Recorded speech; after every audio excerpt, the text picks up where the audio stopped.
وہ مراد یافتہ طبقے کی صورت میں ہو، وہ جاگیرداروں کی صورت میں ہو، انہوں نے اس پاکستان کو اپنی خواہشات کا اکھاڑا بنایا ہے۔ اس لیے میں یہ عرض کرنا چاہتا ہوں کہ جب تک ہم لا الہ الا اللہ محمد رسول اللہ کی بنیاد پر ایک نہیں ہوتے، ہم میں سے کوئی سنی ہے تو رہے، کوئی شیعہ ہے تو رہے، کوئی دیوبندی اور بریلوی ہے تو اپنی جگہ پر قائم رہے، لیکن کلمے کی بنیاد پر اس کی پہچان کیا ہے؟ ایک ہوں مسلم حرم کی پاسبانی کے لیے نیل کے ساحل سے لے کر تا خاک کاشگر۔ ہمیں اپنے مسلم ہونے پر فخر ہونا چاہیے، ہمیں اپنے پاکستانی ہونے پر فخر ہونا چاہیے۔ یہ کلمے کی بنیاد پر یہ قوم ایک ہوگی تو پھر اس کے مقابلے پر انڈیا کیا امریکہ بھی آ جائے، خدا کی قسم اس کا مقابلہ نہیں کر سکتا۔ ابھی آپ نے افغانستان کی صورتحال نہیں دیکھی؟ ان بوریا نشینوں کے پاس کیا تھا؟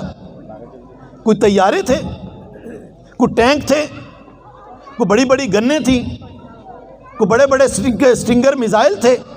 کچھ بھی نہیں تھا، فاقہ کش تھے، لیکن ایک کلمے کی بنیاد پر انہوں نے اس جہاد کو جاری رکھا۔ انہوں نے کہا کہ ہمارے پاس رب ہے، تمہارے پاس ساری دنیا ہے، ہمارے پاس محمد صلی اللہ علیہ وسلم کی محبت اور غلامی ہے، تمہارے پاس نیٹو کی 60-70 ممالک کی طاقت ہے، 3 لاکھ سے زیادہ فوجیں ہیں، پوری دنیا کا اسلحہ ہے، اقوام متحدہ ہے، پوری دنیا کے تمام ممالک تمہارے ساتھ ہیں، لیکن ہمارے لیے تو اللہ ہی کافی ہے۔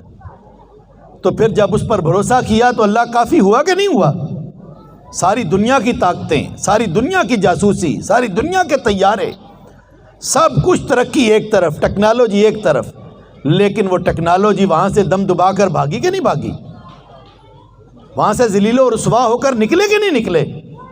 اس لیے یہ بات ہمیں سمجھ لینی چاہیے کہ اس ملک کا دفاع کرنا ہو، اس ملت کا دفاع کرنا ہو، اس کی ترقی کی بات کرنی ہو، اس کی معیشت کو بہتر بنانا ہو، اس کے اندر عادلانہ نظام نافذ کرنا ہو، یہاں پر چھوٹے بڑے کی تمیز ختم کرنا ہو، یہاں پر ظلم کے نظام کو ختم کرنا ہو، تب تک نہیں ہو سکتا کہ جب تک ہم محمد رسول اللہ صلی اللہ علیہ وسلم کا دامن ہاتھ میں نہ تھامیں، جب تک اس نظام مصطفیٰ کے لیے جستجو نہ کریں، جب تک اس نظام مصطفیٰ کی جد و جہد نہ کریں، اس وقت تک اس پاکستان کی کشتی ہمیشہ ڈاواں ڈول رہے گی، یہ پاکستان کا دفاع ہمیشہ خطرے میں رہے گا۔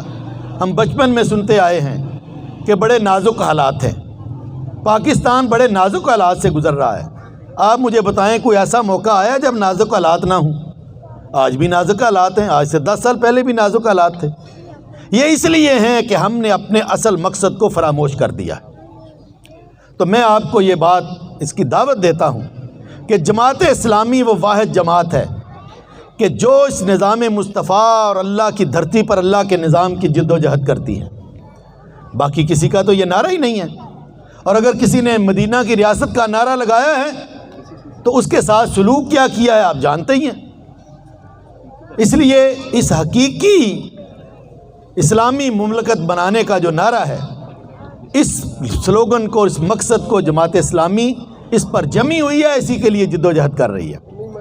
اور جب تک اس پلیٹ فارم پر ہم سب اکٹھے ہو کر جد و جہد نہیں کرتے، آگے نہیں بڑھتے، اس وقت تک اس پاکستان میں نہ معیشت ترقی کر سکتی ہے، نہ یہاں پر بہترین نظام آ سکتا ہے، اور نہ بیرونی قوتوں سے ہم جو ہے وہ محفوظ ہو سکتے ہیں۔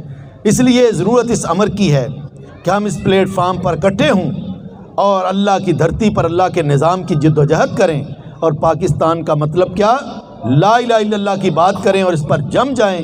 انشاءاللہ اسی کی صورت میں کامیابی ہے، اور اسی کی صورت میں ہماری بقا ہے، اور اسی کی صورت میں ہمارا دفاع ہے۔ وآخر دعوانا الحمدللہ رب العالمین۔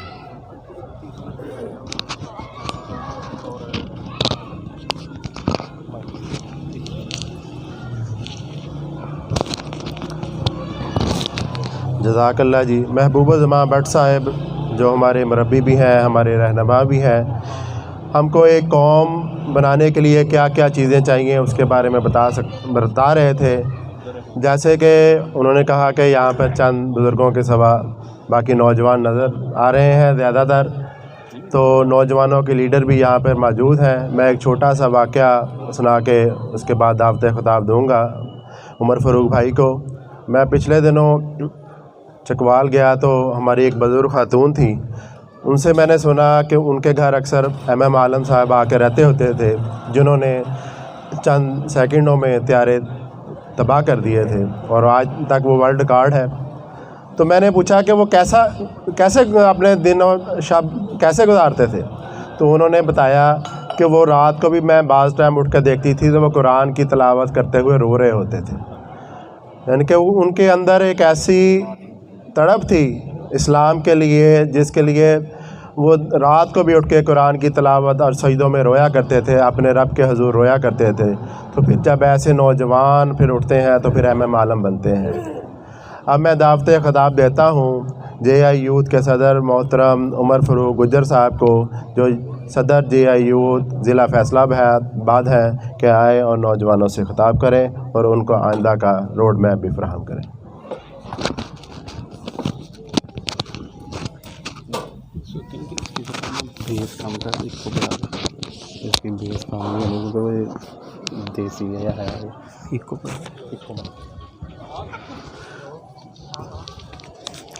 اعوذ باللہ من الشیطان الرجیم. بسم اللہ الرحمن الرحیم. قل ان کنتم تحبون اللہ فاتبعونی یحببکم اللہ. صدق اللہ العظیم.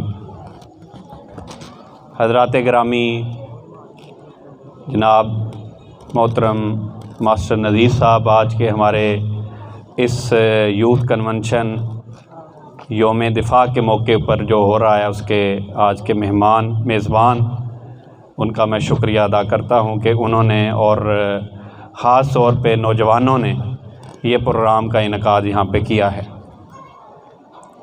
چونکہ آج کی تقریب کا عنوان، موضوع اور اس کا مقصد دفاع پاکستان کے اس منظر کو اجاگر کرنا ہے کہ جو 1965 کے اندر برپا ہوا تھا.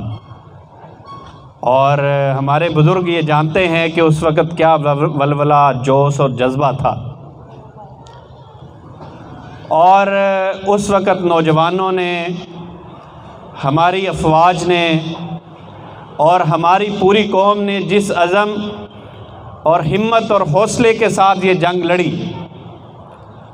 وہ اس خطے کے اندر، ہر ملک کے اندر یاد رکھی گئی. اور اس کا تذکرہ آج بھی ہوتا ہے کہ جب سرحد پار کر کے آنے والے 2 جہازوں کو 28 مارچ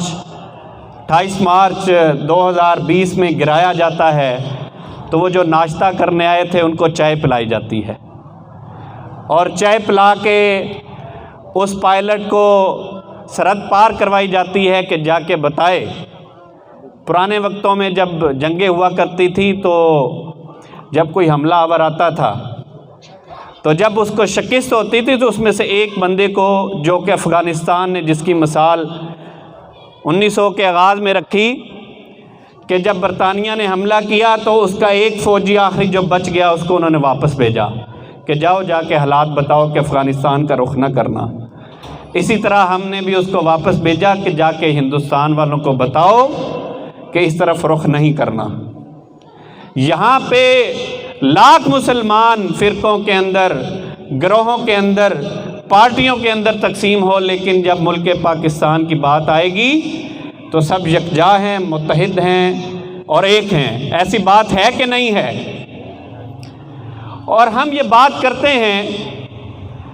ہمارے آج کے مہمان خصوصی محبوب الزماں بٹ صاحب نے بھی یہ بات کی ہے کہ اس کے 6 سال کے بعد ہم نے شکست کھائی، اور اس کے اندر جن جن لوگوں نے دفاع پاکستان کے لیے اپنی جانوں کے نذرانے پیش کیے، جنہوں نے 10,000 نوجوان البدر اور شمس کی صورت کے اندر اس ملک پاکستان کے لیے قربان کیے، بنگلہ دیش کے اندر، بنگال، مشرقی بنگال کے اندر، وہ اس کا نتیجہ آج بھی وہاں پہ بنگلہ دیش کے اندر، جیلوں کے اندر، پھانسیوں کی صورت کے اندر چکا رہے ہیں. وہ جو حوصلہ اور نعرہ اور اس وقت ہمت کے ساتھ جو انہوں نے دفاع پاکستان کا نعرہ لگایا تھا، آج 45-47 برس گزرنے کے بعد بھی وہ اس کا آج اس نعرے کی لاج رکھ رہے ہیں۔ ان کی ساری جتنی قیادت تھی جماعت اسلامی کی، جس نے 1971 کے اندر دفاع پاکستان کے لیے جانیں قربان کی تھی، 1965 کے اندر اسلامی جمعیت طلبہ کے نوجوان ٹینکوں کے اندر آگے لیٹ گئے تھے بھارت کے کہ ہم لاہور تک ان کو نہیں پہنچنے دیں گے، اور بنگال کے اندر بھی 10,000 نوجوانوں کی قربانیاں جماعت اسلامی نے اس لیے پیش کی کہ یہاں پہ انڈیا کو ہم نے نہیں آنے دینا، کہ ملک پاکستان جو لا الہ الا اللہ کی بنیاد پہ حاصل کیا گیا ہے، جو ایک عظیم مقصد کے لیے حاصل کیا ہے، جو ریاست مدینہ کے بعد پہلی مرتبہ ایک ایسی ریاست بنی ہے کہ جس کی حفاظت ہم نے کرنی ہے، اس کے مقصد کے لیے انہوں نے وہاں پہ قربانیاں دی۔ آج بھی کل کی خبر ہے کہ ان کے ایک لیڈر کو اس جرم کے اندر پھانسی دے دی گئی کہ 1971 میں پاکستان کا ساتھ کیوں دیا تھا۔ 2013 سے آج تک 8 سال ہو چکے ہیں، کوئی سال کوئی مہینہ ایسا نہیں گزرتا جب ان کی صلاحوں کے پیچھے سے کوئی ایک لاش جو ہے پاکستان کی محبت کے لیے باہر نہیں نکلتی۔ ہم کہتے ہیں کہ جب اتنے عظیم مقصد کے لیے اتنی عظیم قربانیاں دی گئی ہیں تو اس کو برقرار رکھنے کے لیے بھی ہمیں اتنی قربانیاں، اسی حوصلے اور جذبے کی ضرورت ہے۔ ہمارے لیڈروں نے ہمیں جتنا تقسیم کیا ہے، ہمیں نظریاتی حوالے سے کمزور کرنے کے لیے وہ کوششیں کی گئی ہیں۔ پوری انڈیا کی جو میڈیا انڈسٹری ہے، فلم انڈسٹری، وہ اٹھا کر پاکستان کے سینموں کے اندر رکھ دی گئی۔ جتنا ان کا پرنٹ اور الیکٹرانک میڈیا جو وہ بکواس کر سکتا تھا اس کو یہاں پہ پذیرائی دی گئی۔ جتنا کچھ وہاں پہ انڈیا کے بل بوتے کے اوپر ہو سکتا تھا، یہاں پہ ہمارے لیڈروں نے اس کو یہاں پہ پروان چڑھایا۔ ہمیں گروہوں کے اندر بانٹا، ہمیں فرقوں کے اندر تقسیم کیا، ہمیں تبدیلی کے نام کے اوپر، آج تبدیلی کا جو نعرہ ہے، سب سے زیادہ ملک پاکستان کی اگر سلامتی کو نقصان پہنچایا ہے تو اس پارٹی نے پہنچایا ہے، اس شخص نے پہنچایا ہے۔ کشمیر کے اندر آج 2 سال ہو چکے ہیں کرفیو کا، اور وہ ان کو دے دیا، معاہدہ کر دیا، اس کے اوپر عمل پیرا ہیں۔ 2 سال سے کشمیر ان کو دے دیا۔ جب ہم یہ بات کرتے ہیں تو کہتے ہیں کہ آپ تو پاگل ہیں، ہم نے تو وہاں پہ کشمیر کا مقدمہ بڑے اچھی طرح سے لڑا ہے، جبکہ اقوام متحدہ کے اندر تو ان کو نکال دیا گیا تھا، بیٹھنے نہیں دیا جہاں پہ یہ فیصلہ کیا۔ اور مودی نے ہر وہ طریقہ آزمایا کہ جس کی بنیاد کے اوپر پاکستان کو کمزور کیا جاتا اور کشمیر کو اپنے ساتھ ملایا جاتا ہے۔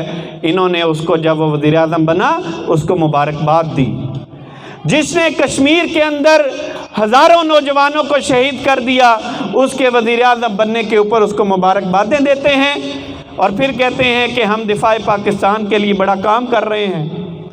بات کرنے کا مقصد یہ ہے کہ جو بھی حکمران آیا ہے اس نے دفاع پاکستان کی وہ نظریاتی سرحدیں ہوں یا جغرافیائی سرحدیں ہوں، اس کو نقصان پہنچایا ہے، اس کے لیے قوم کو ایک ہونے نہیں دیا۔ ہم کہتے ہیں کہ جس طرح 1965 کے اندر یہ جذبہ اور ہمت اور حوصلہ تھا، کارگل بھی ہم نے دیکھا، ہم نے کشمیر کا محاذ بھی دیکھا، ہم نے 1971 ڈھاکہ علیحدہ ہوتے بھی دیکھا۔ ہم یہ سمجھتے ہیں کہ اس وقت قوم کو حصوں کے اندر بانٹا گیا، اس لیے یہ کام ہوئے، اور ہم یہ کہتے ہیں کہ آج کے نوجوان اگر اس بات کے اوپر متفق نہیں ہوں گے، آنے والے دن اس کے لیے مزید بد سے بدتر ہوتے جائیں گے۔ اس ملک کے عوام پستی بھی رہے گی اور اس کی نظریاتی سرحدیں کمزور ہوتی جائیں گی، اور وہ جو نظریہ لا الہ الا اللہ کی بنیاد پر، ریاست مدینہ کی مثال کے اوپر، مدینہ نبی اکرم صلی اللہ علیہ وآلہ وسلم نے جب وہ ریاست بنائی، پہلی ریاست دنیا کے اندر اسلام کی بنیاد پہ جب بنی، تو غزوہ احزاب کا آپ کو معلوم ہوگا کہ اس کے اندر کیا ہوا۔ پورا عرب سارے لاؤ لشکر کٹھے کر کے وہ آ گئے، 10,000 کا لشکر، سارے عرب کے جتنے کفار تھے، انہوں نے کہا کہ ہم نے اس کو ریاست کو مٹانا ہے۔ وہ کٹھے ہو گئے، سارے سردار کٹھے ہو گئے، انہوں نے اسلحہ جمع کیا، اونٹ جمع کیے، گھوڑے جمع کیے، تلواریں جمع کی، اور شام اور ایران سے بڑی تعداد کے اندر تجارت کر کے مال اکٹھا کیا کہ ہم نے مدینہ کے اوپر چڑھائی کرنی ہے۔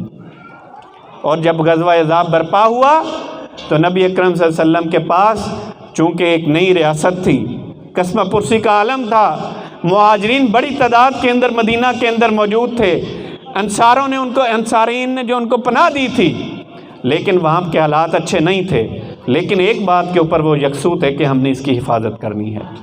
انہوں نے کہا، حضرت سلمان فارسی کی تجویز کے اوپر انہوں نے خندق کھود لی، اور خندق کھودتے ہوئے ایسے عالم تھے کہ اگر صحابہ کے پیٹ کے اوپر ایک پتھر بندھا تھا تو ان کے لیڈر نبی اکرم صلی اللہ علیہ وآلہ وسلم کے پیٹ کے اوپر 2 پتھر بندھے تھے، اور جب کوئی پتھر آتا تھا تو نہیں ٹوٹتا تھا تو نبی اکرم صلی اللہ علیہ وسلم کدال لے کر اس کے اوپر ضرب مارتے تھے اور وہ ٹوٹتا تھا۔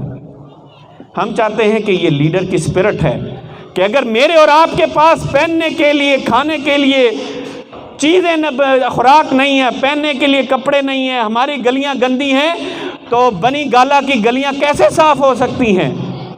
ان کے تن کے اوپر بیش قیمتی لباس کیسے ہو سکتے ہیں؟ اگر اس قوم کے بچے جو ہے وہ گندگی کے ڈھیر کے اوپر ملتے ہیں تو ان کے بچے کیوں لندن کے اندر پڑھتے ہیں؟ شہباز شریف اور نواز شریف نے 5 سال ہمارے اوپر حکومت کی اور آج لندن کے اندر عیاشی کر رہے ہیں، ان کے بچے بھی وہیں پہ ہیں، وہ بھی وہیں پہ ہیں، اور باقی جو ادھر ہیں ان کا بھی دل یہی ہے کہ تیار ملے اور ہم وہاں پہ جائیں۔ ہم کہتے ہیں کہ یہ لوگ ملک پاکستان کو نقصان دینے والے ہیں، اس کی حفاظت کرنے والے نہیں ہیں۔ اس کا اگر بیڑا اٹھانا ہے تو عوام الناس نے، اس ملک کی عوام نے اٹھانا ہے، اور اس سے آگے بڑھ کر اس کا اگر بیڑا اٹھانا ہے تو وہ نوجوانوں نے اٹھانا ہے، کیونکہ اللہ تعالیٰ نے ان کو ہر وہ صلاحیت، ہمت اور جذبہ دیا ہے کہ جو ہونا چاہیے، اور سب سے بڑھ کر وہ مسلمان ہیں اور کلمہ گو ہیں۔ ہم چاہتے ہیں کہ نوجوان اس بنیاد پہ آگے بڑھیں، اپنے آپ کو منوائیں، اور اس مقصد اور اس کاز کے لیے اپنے آپ کو وقف کریں کہ ہم نے پاکستان کی بہتری، ترقی اور سلامتی کے لیے ہم نے اپنی کوشش کرنی ہے۔ ہم نے اس مقصد کو سامنے رکھا، اور ہم نے JI Jamaat Islami youth wing کو پورے فیصل آباد اور ملک پاکستان کے اندر منظم کرنے کے لیے ہم نے ہر محلے کی سطح کے اوپر ایک ٹیم بنانے کا عزم کیا۔ ہم نے کہا کہ جب تک ہر محلے سے ایسے نوجوان نہیں نکلیں گے کہ جن کے اندر یہ جوش اور جذبہ اور ولولہ اور ہمت موجود ہوگی کہ جس مقصد کے لیے ملک پاکستان حاصل کیا تھا اس کو حاصل کرنے کے لیے وہ جذبہ موجود ہے، ہم ان کو ہر محلے کے اندر منظم کریں گے۔ ہم ہر محلے کے اندر، اذان ہو رہی ہے جی، اذان سن کے انشاءاللہ اپنی بات میں مختصر کروں گا۔